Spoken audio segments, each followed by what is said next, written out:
ഞാനിപ്പോഴുള്ളത് ബോം Jesus ബസിലിക്കയിലാണ്. നമ്മുടെ ഗോവയുടെ old ഗോവയിലാണ് ഈ ബോം ജീസസ് ചർച്ച് സ്ഥിതി ചെയ്യുന്നത്.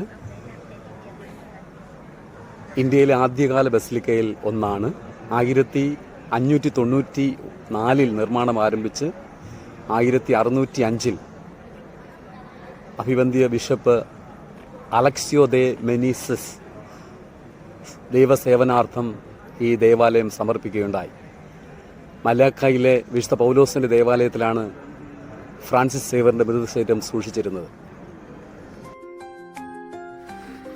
വിശുദ്ധ ഫ്രാൻസിസ് സേവ്യറിൻ്റെ മൃതശരീരം പൊതുദർശനത്തിന് വച്ചിരിക്കുകയാണ്. ഇതിനു മുമ്പ് 10 വർഷം മുമ്പ്, അതായത് 2014 പൊതുദർശനത്തിന് ഫ്രാൻസിസ് സേവ്യറിന്റെ മൃതശരീരം വച്ചിരുന്നത്. അനേകം ജനങ്ങൾ കടന്നു വന്നു അദ്ദേഹത്തിന്റെ മൃതശരീരം കണ്ട് തൊട്ട് പ്രാർത്ഥിച്ച് അനുഗ്രഹം പ്രാപിച്ചു പോകുന്നുണ്ട്. എനിക്കും ഇത് കാണാനുള്ള ഭാഗ്യം കിട്ടി. ഒരു 1.5-2 മണിക്കൂർ ക്യൂ നിന്നിട്ടാണ് ഫ്രാൻസിസ് സേവ്യറിന്റെ മൃതശരീരം കാണാൻ എനിക്ക് സാധിച്ചത്. അപ്പം ഈ വീഡിയോയിലേക്ക് നമുക്കൊന്ന് പോകാം. ഫ്രാൻസിസ് സേവ്യറിന്റെ മൃതശരീരം ക്യാമറ ഒന്നും അലൗഡ് അല്ല, അതായത് ക്യാമറ എടുക്കാൻ പാടില്ല എന്ന് പറഞ്ഞത് വളരെ കർശനമായിട്ട് താക്കീത് തന്നതിന്റെ പശ്ചാത്തലത്തിൽ നമുക്കതെടുക്കാൻ സാധിച്ചില്ല. പക്ഷേ എങ്കിലും ആ പള്ളിയും ദേവാലയവും അതിന്റെ ചുറ്റുപാടുകളും അതൊക്കെ എല്ലാം നമുക്ക് കാണാം. പോകാം, വീഡിയോയിലേക്ക് നമുക്കൊന്ന് പോകാം. സ്പെയിനിൽ ജനിച്ച ഫ്രാൻസിസ് സേവ്യർ ഈശോ സഭയുടെ സ്ഥാപകരിൽ ഒരാളായിരുന്നു. വിശുദ്ധ ഇഗ്നേഷ്യസ് ലയോളയുടെ അനുയായി ആയിരുന്നു അദ്ദേഹം. ഭാരതത്തിൽ കത്തോലിക്ക വിശ്വാസത്തിന്റെ പ്രചരണത്തിൽ അദ്ദേഹം മുഖ്യ പങ്ക് വഹിച്ചിരുന്നു. ഇന്ത്യക്ക് പുറമെ ജപ്പാൻ, മൊളോക്കസ്, ബർണിയോ എന്നീ ക്രിസ്ത്യൻ മിഷണറിമാർ അധികം കടന്നു ചെല്ലാത്ത നാടുകളിലും അദ്ദേഹം സുവിശേഷത്തിന് സാക്ഷ്യം വഹിച്ചു. 1542 മെയ് 6 ഇന്ത്യയുടെ പശ്ചിമതീരം പോർച്ചുഗീസ് കോളനിയായിരുന്ന ഗോവയിൽ കപ്പലിറങ്ങി ഒരു ചെറിയ മണി കിലുക്കിക്കൊണ്ടാണ് തെരുവിലൂടെ നടന്നാണ് തൻ്റെ പ്രബോധനത്തിന് ശ്രോതാക്കളെ സംഘടിപ്പിച്ചിരുന്നത്. ക്രിസ്തു സന്ദേശത്തിന്റെ ആത്മാർത്ഥതയും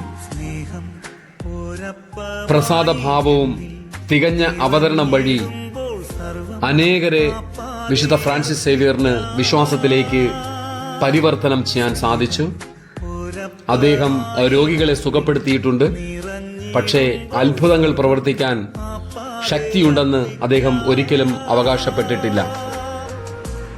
വിശ്വാസ പ്രമാണം, 10 കൽപ്പനകൾ, കർത്തൃപ്രാർത്ഥനകൾ, അങ്ങനെ തുടങ്ങിയവ തമിഴ് ഭാഷയിലേക്ക് പരിഭാഷപ്പെടുത്തി അവരെ പഠിപ്പിക്കുകയും ചെയ്തു. തിരുവിതാംകൂറിന്റെ തീരപ്രദേശങ്ങളിലും സിലോണിലും അദ്ദേഹം വചനം പ്രസംഗിക്കുകയും പ്രേക്ഷിത പ്രവർത്തനങ്ങൾ ഏർപ്പെടുകയും ചെയ്തു. ഫിലിപ്പീൻസിലെ ആദ്യത്തെ അപ്പോസ്തലൻ എന്നാണ് ഫ്രാൻസിസ് സേവ്യറിനെ വിശേഷിപ്പിക്കുന്നത്. 1547 മുതൽ 1549 വരെ 2 വർഷക്കാലം ജപ്പാനിൽ അദ്ദേഹം സുവിശേഷം പ്രസംഗിച്ചു. 1552 ഡിസംബർ 2 46 വയസ്സുള്ളപ്പോഴാണ് ഫ്രാൻസിസ് സേവ്യറിന് ജ്വരം ബാധിക്കുന്നത്. അത് മൂർജിച്ച് അവസാനം അദ്ദേഹം അന്തരിക്കുകയും ചെയ്തു. കർത്താവേ, നിന്നിൽ ഞാൻ പ്രത്യാശ വച്ചു, എന്നെ നിത്യനിരാശയിൽ വീഴ്ത്തരുതേ എന്ന പ്രാർത്ഥനയായിരുന്നു അദ്ദേഹത്തിന്റെ അന്ത്യമൊഴി എന്ന് പറയപ്പെടുന്നു. ഷാൻ ചുവാൻ എന്ന ദ്വീപിലെ കടൽ തീരത്താണ് ഫ്രാൻസിസ് സേവ്യറിന്റെ മൃതശരീരം ആദ്യം സംസ്കരിച്ചിരുന്നത്.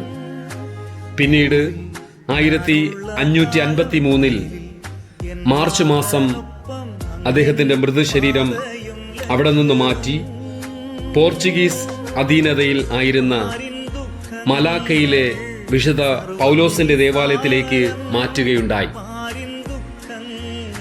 അതേ വർഷം തന്നെ ഡിസംബർ മാസത്തിൽ കപ്പൽ മാർഗം വിശുദ്ധ ഫ്രാൻസിസ് സേവ്യറിന്റെ മൃതശരീരം ഗോവയിലേക്ക് കൊണ്ടുപോവുകയും അവിടെ ദേവാലയത്തിൽ സ്ഥാപിക്കുകയും ചെയ്തു.